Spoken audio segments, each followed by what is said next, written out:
YouTube channel से मैं विश्वकांत मिश्र आप सभी दर्शकों अभिनंदन करते हैं आप सभी का।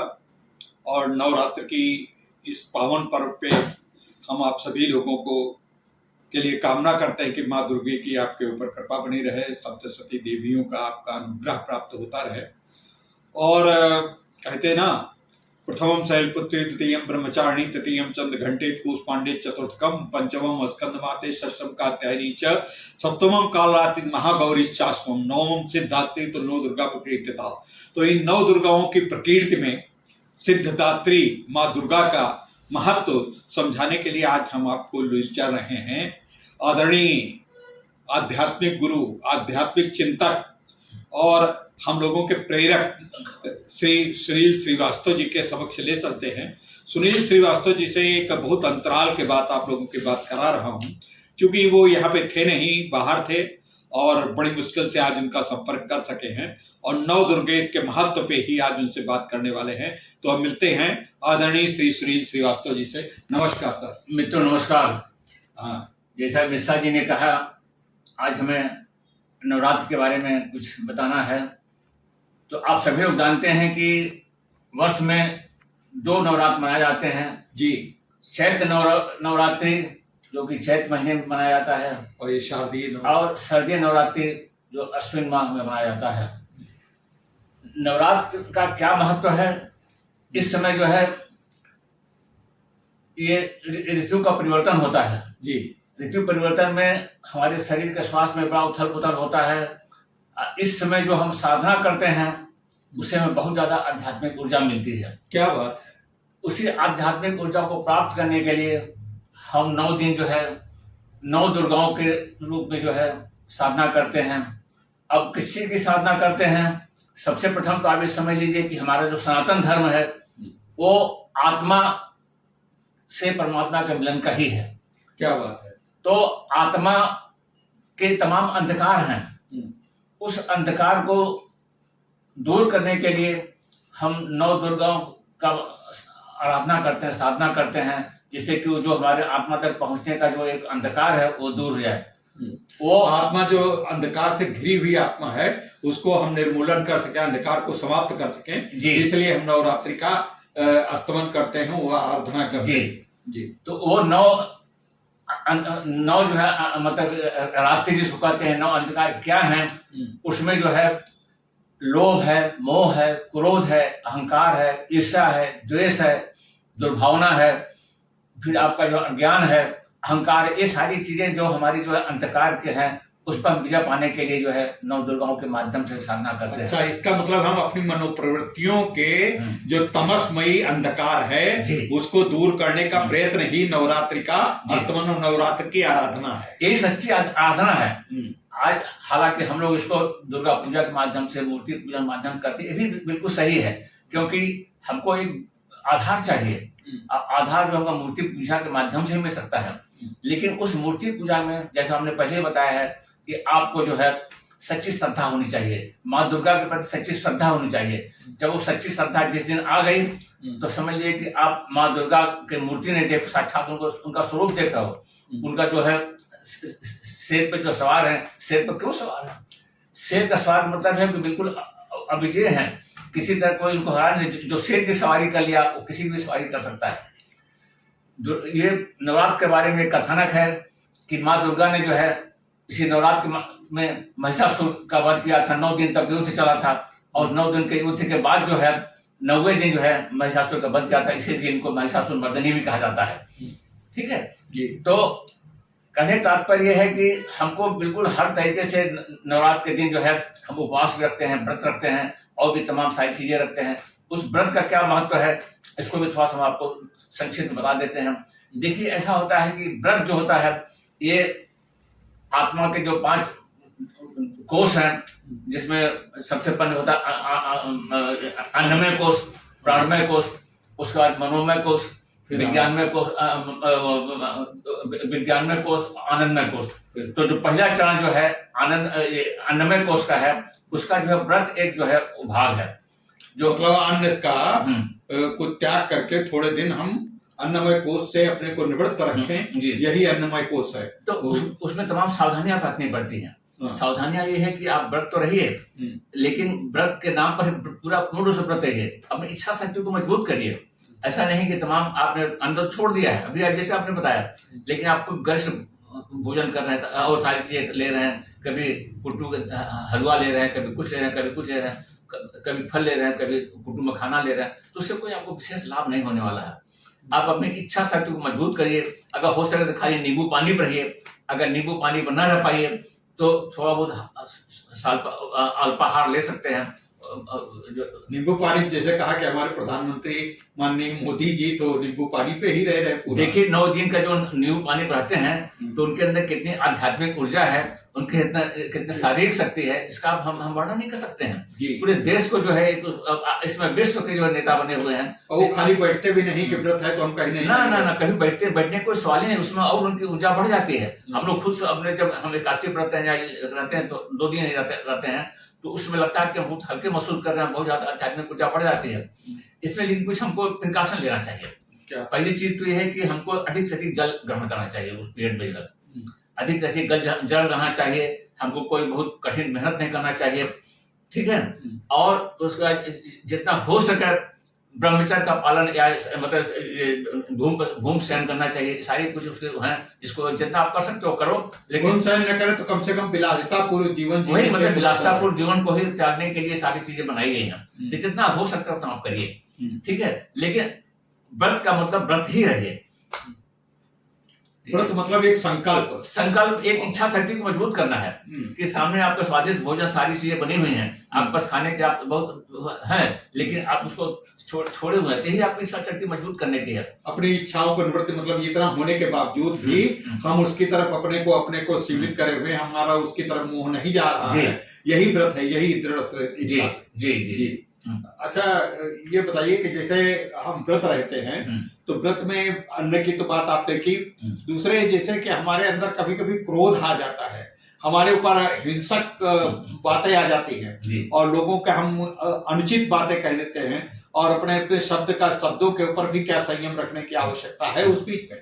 देखिए ऐसा है कि उस समय नहीं जहां अपने क्रोध के राभित हमने आपका नवरात्रि जो बताया कि 9 हमारे जो अंधकार हैं उसको दूर करना है, तो वो खाली नवरात्र में नहीं दूर करना है, वो हमेशा प्रयास ये करनी कि लोभ मोह क्रोध अहंकार ईर्ष्या द्वेष दुर्भाव इस सारी चीजों से अज्ञानता से हमेशा से को आप दूर करने के बाद आप उसको तभी दूर करेंगे, तभी आप जो आत्मा की तरफ जा सकते हैं, आत्मा के असली स्वरूप पहचान सकते हैं। क्या बात है, ठीक है ना। लेकिन जो लोग सामान्यतः जो शुरुआत है उन दर्शकों के लिए हम बताएंगे जो कभी कभी ऐसा होता शुरू में है, उनको इतना सब नहीं मालूम है और गुस्सा कर जाते हैं। कभी बच्चे हैं, जैसे युवा आजकल बहुत रहते हैं व्रत, और बड़ी अच्छी बात है कि युवा रह रहे हैं, लेकिन वो युवा कभी कभी एकदम से क्रोधित हो उठते हैं, कभी कभी उनको संयम नहीं रहता। उन युवाओं को कुछ आप अपना एक संदेश दें। देखिए उन युवाओं का सबसे बड़ा संदेश ये है कि संयम रखने संदेश ये है कि चाहे व्रत के माध्यम से चाहे जिस माध्यम से वो रोज जो है आत्मा का अपने अंदर ज्ञान पाना कि हम आत्मा हैं, हम शरीर नहीं है। और जिस दिन ये धीरे धीरे आभास होता जाएगा तो निश्चित रूप से ये क्रोध है लोभ मोह धीरे धीरे सब दूर होता चलेगा। क्योंकि हम जो इस संसार में आए हैं तो शुरू बचपन में तो हम बिल्कुल जो है सतोगुण थे, लेकिन त्रिगुणातीत थे, लेकिन धीरे धीरे प्रकृति गुण थे, सब सारे लोभ मोह क्रोध अहंकार जितनी सारी चीजें हमारे अंदर आती थे, उसे दूर करने के लिए सारा व्रत करते हैं, सब पूजा पाठ करते हैं। जो भी पूजा पाठ करते हैं, जैसे आपने कहा मंत्र जप, इस समय मंत्र जप का विशेष होता है। अच्छा, तो मंत्र जप जो होता है, खास गायत्री मंत्र का जप जो होता है बहुत ही लाभकारी होता है, क्योंकि विश्व का सर्वश्रेष्ठ मंत्र है। तो गायत्री मंत्र जप से क्या होता है, आपके अंदर जो भी पीछे जन्मों का जो है जमा हुआ है वो सब निकल बाहर होगा। अब आपके अंदर सद्वृत्तियां आती चली जाएंगी और आप सारी चीजों बता रहे हो, क्रोध लोभ मोह अपने आप खत्म हो जाएगा। गायत्री मंत्र ओम भूर्भुवः स्वः तत्सवितुर्वरेण्यं भर्गो देवस्य धीमहि धियो यो नः प्रचोदयात्। ये इस गायत्री मंत्र की बात है। इसी गायत्री मंत्र का ये मेरा कहना है कि मेरा सबसे निवेदन है कि हर युवा को कम से कम निश्चित रूप से एक माला गायत्री मंत्र जब रोज करना चाहिए। इसका वो सद्बुद्धि की मंत्र है। अच्छा, गायत्री मंत्र का जरा थोड़ा सा अर्थ भी आप समझा। उस प्राण स्वरूप सुख स्वरूप दुख नाशक पाप नाशक परम तेजस्वी परम पिता परमेश्वर को मैं अंतर्मन धारण करता हूँ, जो मैं सद्बुद्धि दे और सन्मार्ग चलने के प्रेरित करे। जी।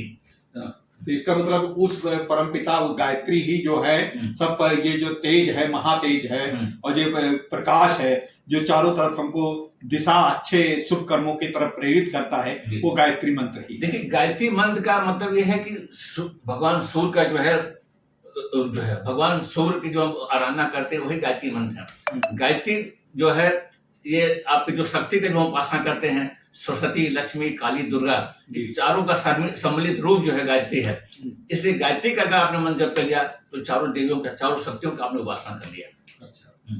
अच्छा, अब थोड़ा सा हम आपको ये जो नौ दुर्गाओं में, नौ दुर्गा का जो हम पूजा करते हैं, आराधना करते हैं, तो उनका शुरू से लेकर के स्थिर रूप है, शक्ति का रूप है। और नौ दुर्गाओं जो अभी आपने जो शुरू से नाम लिया नौ दुर्गा, तो उसका हम विशेष थोड़ा सा संक्षिप्त व्याख्या कर देते हैं जी, और उसके बाद जो है फिर आपको बताते हैं, ठीक है ना। जैसे हाँ, आप नौ दुर्गा की जब तक व्याख्या करेंगे तो हमारे दर्शकों को भी पता चल जाएगा कि नौ दुर्गा क्या है और नौ दुर्गा के विषय में उनको विस्तृत रूप से जानकारी हो जाएगी। तो आपका जब इस प्रकार की व्याख्या करेंगे तो हम दर्शकों जरा सुनिए, आदरणीय श्रीवास्तव जी नौ दुर्गा के विषय में अलग अलग रूप से व्याख्या कर रहे हैं। आदरणीय श्रीवास्तव जी, देखिए, नौ दुर्गा में स्त्री जीवन का पूर्ण बिंब दर्शाया गया है।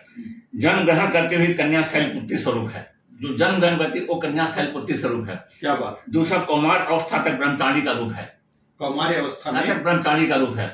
तीसरा जो है, विवाह से चंद्रमा के समान निर्मल हो जाने से चंद्रघटा है। चौथा जो है, नए जीव को जन्म देने के लिए गर्भ धारण करने पर वो कुष्मांडा स्वरूप हो जाती है, कुष्मांडा हो जाती है। संतान को जन्म देने के बाद वही स्त्री स्कंद माता कहलाती है। क्या बात है। वो जैसे जी, संयम और साधना को धारण करने के बाद वही स्त्री कात्यायनी कहलाती है। क्या बात है। सातवां जो है, अपने संकल्प से पति की अकाल मृत्यु को भी जीत लेने वाली वह कालरात्रि जैसी होती है। कुटुंब का उपकार करने से वह महागौरी हो जाती है।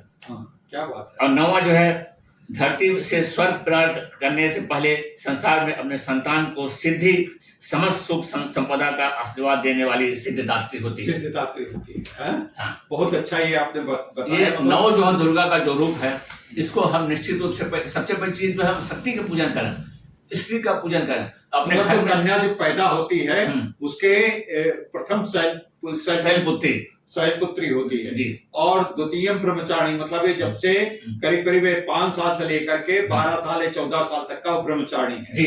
तृतीयम चंद्र घंटे तक, और तृतीया जो है वो चंद्र घंटा है जी। उसका मतलब वही बताया ना कि चंद्रमा के निर्मल होकर के जो है वो चंद्रमा के तरीके से निर्मल होकर के तेजस्विनी होकर के दिखाई पड़ती है जी, तो वो चंद्र घंटा है जी। वो प्रथम चतुर्थम। अब इसको मारकर दोहराने का कोई विशेष आवश्यकता नहीं है जी, ठीक है, क्योंकि समय हम लोग पास कमी है।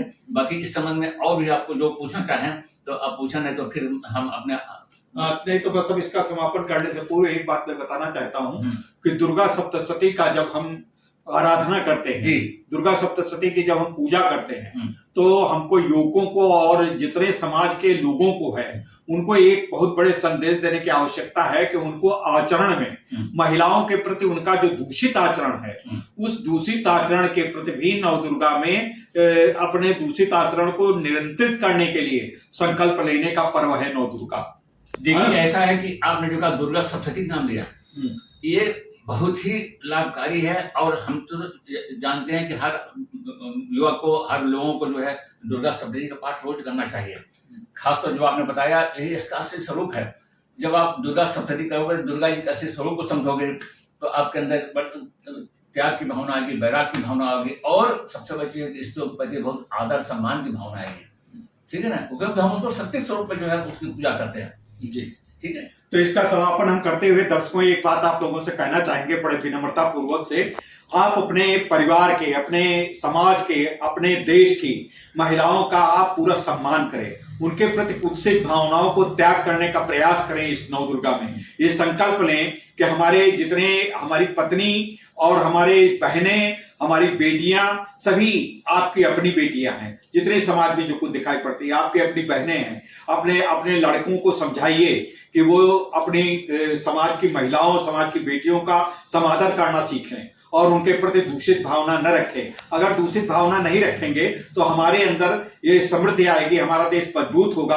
और जिस देश में यत्र नार्यस्तु पूजन्ते रमन्ते तत्र देवता, और इस देवता को रमण करने का मतलब यह है कि समृद्धि और शांति का प्रतीक हमारा देश प्रफुल्लित होगा। इन्हीं शब्दों के साथ मित्रों, बहुत बहुत आप लोगों का अभिनंदन और दुर्गा की आपकी शुभकामनाएं। आदरणीय श्री सुनील श्रीवास्तव जी के प्रति देखिए, बहुत एक बहुत बात, आभार। हमारा सनातन धर्म ही ऐसा है जो कि स्त्री की पूजा करता है, शक्ति की पूजा करता है। और हम किसी और धर्म के बारे में, संप्रदाय के बारे में चर्चा करने का कोई मतलब नहीं समझते हैं, लेकिन हमारे सनातन धर्म में जो है स्त्री की पूजा की जाती है। और जो आपने बताया कि नारी पूजते, इस जो नारी की जो पूजा करे वहाँ देवता अपने आप रमण करते हैं। इसलिए हमेशा जो है नारी का है सम्मान देना चाहिए, पूजा करना चाहिए, हर तरीके से उनको जो है सम्मान देना चाहिए। कि वो हमारे, समझिए, समाज के, हमारे परिवार की जो है एक तरह से मुखिया है, जिस तरह जो भी आप कह लो, लेकिन उन्हीं चलते पूरा समाज चल रहा है, देश चल रहा है और हमारा परिवार चल रहा है। बिना उनके किसी तरह से कोई परिवार का कोई अस्तित्व नहीं है। चलते चलते एक बात और याद आ गई। प्रायः हम लोगों में देखते हैं और सोशल मीडिया पे देखते हैं, अखबारों में देखते हैं, बातचीत होती है तो लोग अपनी पत्नी का जब कभी बातचीत करते हैं तो उसकी मजाक ही उड़ाते हैं। अरे भाई, इनसे तो मैं बहुत डर के रहता हूं, अरे इनको ये है वो, ऐसे मतलब इस तरीके की बातें करते हैं। हर व्यक्ति एक अपनी पत्नी की आलोचना करेगा और दूसरी पत्नी की बड़ी तारीफ करेगा। तो हमको अपनी पत्नी और दूसरे के पत्नियों के संभाव रख करके उनके प्रति आदर और उनका दुर्गा स्वरूप ही ध्यान देना चाहिए। मित्रों, इसी के बाद आप लोगों को बहुत बहुत आभार, बहुत बहुत शुभकामनाएं। नवरात्रि की विशेष रूप से आपको अनंत मंगलमय कामनाएं और सर्वमंगल मंगल्ये शिवे सर्वार्थ साधिके शरणे त्र्यंबके गौरी नारायणी नमोस्तुते। जय हिंद, जय मां, वंदे मातरम। नमस्कार।